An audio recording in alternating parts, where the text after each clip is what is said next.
Hey, decided to re-record this because the other one was old and inferior. Notes for this should be able to be found in classroom, um, or you may have picked them up in class, since I think I gave them to you the day before. As always, obviously, writing this stuff down is going to be much, much more helpful than just sitting here watching the magic box and having everything pop up. Um, so otherwise, you guys would be all fantastic baseball players from watching the Cubs the last couple of days. Anyway, um, let's take a look. Shopping center. We're modeling quadratics here, so everything we should have here should fall into a quadratic mode of some sort. Um, so shopping center has a rectangular area of 40,000 square yards enclosed on three sides for a parking lot. The length is 200 yards more than twice the width.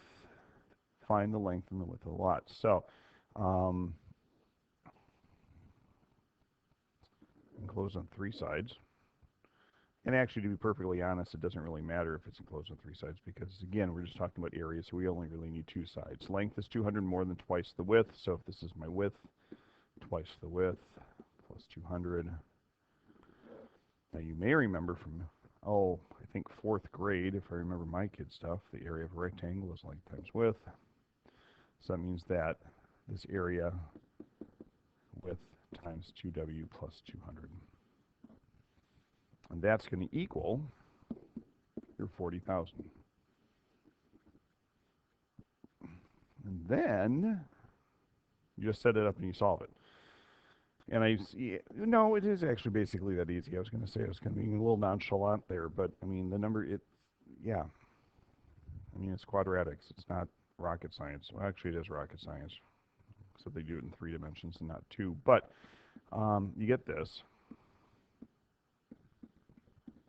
And you move everything onto one side. Now, since we're doing equations, and I know I said we couldn't do some of this like this, first of all, move everything onto one side. But the cool thing here is that since it's set equal to 0, we can have a greatest common factor here. And let's face it, greatest common factors, while not necessarily always fun, can be your best friend as it makes your problem easier. So the 2 we can actually divide out here, which is kind of nice. We're not going to worry about that right now. But again, the only reason why it works is because we have an equation here. You're not changing the value because you're solving. So dividing out the 2 is not going to do anything here. So now you're looking for factor pairs of 200,000 that are 100 apart. You've got a whole bunch. Do you really want to do the quadratic equation on this? You could. That would be fine. Bum, bum, bum.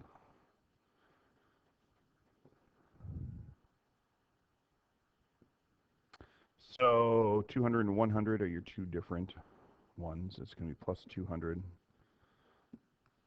and minus 100. This 200 times 100 is 20,000. Just add the 2 zeros onto it. So that means that your 2 possible widths here are going to be a negative 200 yards or 100 yards.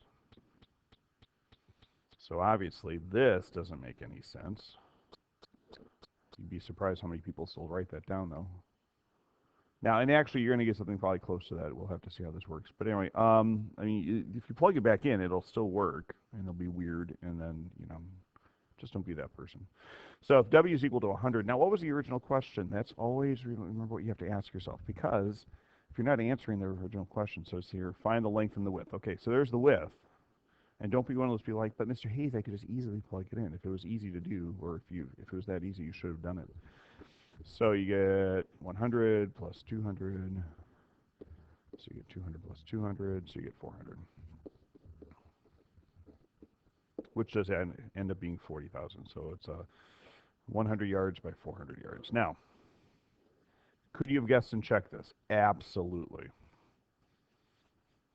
Here's the deal, though. Okay, we're trying to get used to getting set up stuff for quadratics. And while you could guess and check it, the problem with that is that when things get tougher, you're not going to have the practice of getting things set up when they're easier. And then you're going to sit there and you're going to twiddle your thumbs and other fun stuff like that. So, practice the skill. Don't worry about practicing the math. So that would be an example of a basic question. Focus would be a little bit more like this on the next one. Astronaut on the moon throws a baseball upward. The astronaut is 6 feet 6 inches tall. Initial velocity of the baseball is 30 feet per second. For those guys in physics, this shouldn't be a big surprise. The height s of the ball is given by that equation. By the way, right here, this is the acceleration due to gravity on the moon. And so you always take half of that. So the gravity at g on the moon is 5.4. We're talking about feet here, feet per second squared. Feet per second squared. You don't need to know that. That's just kind of an added bonus I throw in for fun. This right here, just so you know, is your initial height.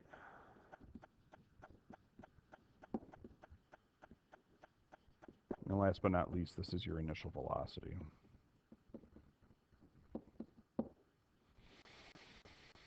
So, to use the number of seconds after the ball was thrown, how many seconds is the ball 12 feet? After how many seconds is the ball 12 feet above the moon's surface? So, in this one here, s is the height, remember, so you're going to have 12 feet is equal to a negative 12.7 t squared plus 30t plus 6.5.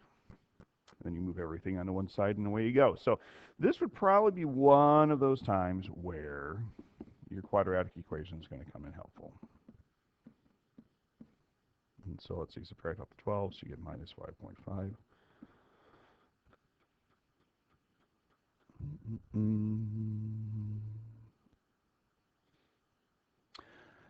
So anyway, once you get this set up, you should get to a point. So you may want to pause this, do a little math, and come back. But you may end up getting to a point where you should have something that's effectively, on this part, where'd it go? There it is. X is equal to a negative 30 plus or minus, where'd it go? There it goes, 29 over 11.4. Now I'm rounding everything with significant figures to the nearest tenth.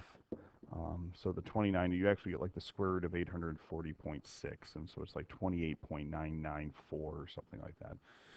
So those would be your two answers, or start with that. So then one of them is going to turn out to become a negative 1 over a negative 11.4.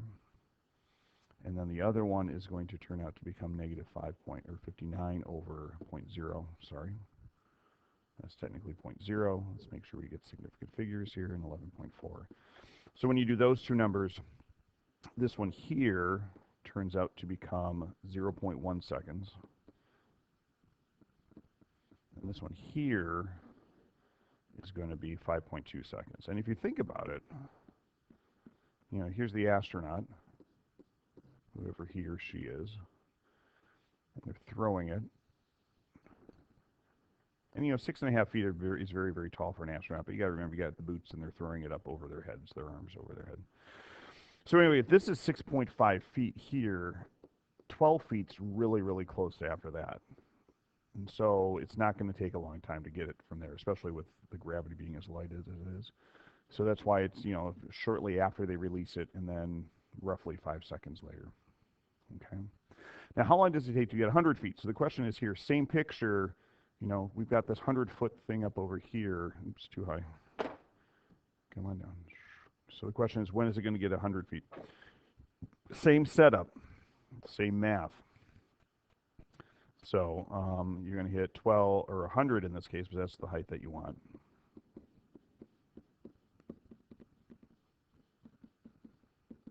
Move everything. I'm going to slide this over a little bit. So I get 0 is going to be equal to a negative 2.7 t squared plus 30t, and then that's going to turn out to be a minus 93.5. And you're going to stick that into the quadratic equation, and you should come up with, and again, pause, do a little math. You should get negative 30 plus or minus the square root of, and you're going to get 900 minus like 1,009.8 over negative 11.4. And that then, of course, leads us to this.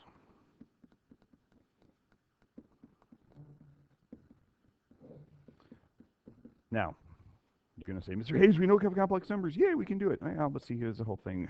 We don't work. I mean, what we do our regular lives in, like we talked about, with the exception of the electronics that we deal with, are all the real numbers, not the complex numbers. And so this means that what this implies then is that it never hits that height.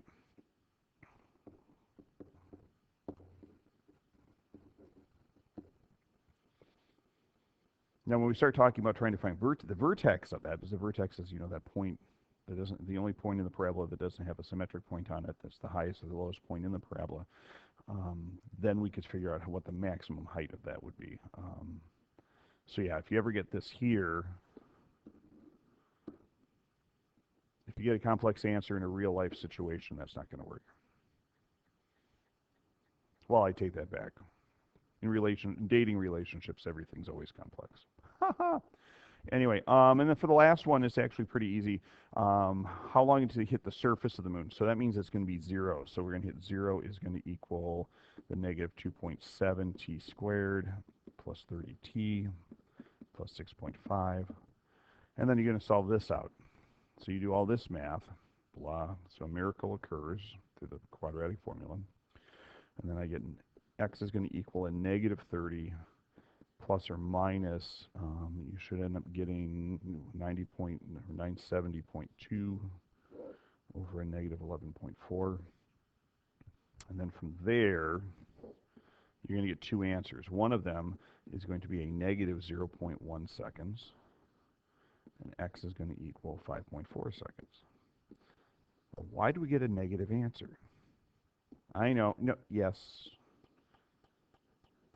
I know you know. This would happen,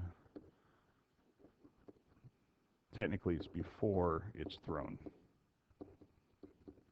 Because remember, it's being thrown from an initial height of 6. So here's our astronaut. Oh, you know what? I never made the space helmet. There. Now, so he or she throws it. Boom, here's 0, 5.4. Now, the thing is, our domain only runs 0 to 5.4 seconds. You could, I mean, according to the equation, this backtracks here to a negative 0.1 seconds. The only thing is it doesn't make sense in our domain because it's not being launched from the ground. It's being launched from the person's hand 6.5 feet above the lunar surface. So that is why domain and range is important, so you know when things are allowed and when things aren't. All right, so that should give you a start. The assignment's also up in Classroom, so please enjoy. Again, some of them are simpler, much like the first one, which again, the focus there should be the process of getting things set up. Not so much the whole, hey, I can find the answer faster. Not that there's not something important about that, but I'm just saying, again, it's a matter of the setup. And then the other ones, which get into more like real life, and a lot of physics examples and, models where they will give you the equations and stuff like that, are going to be after that.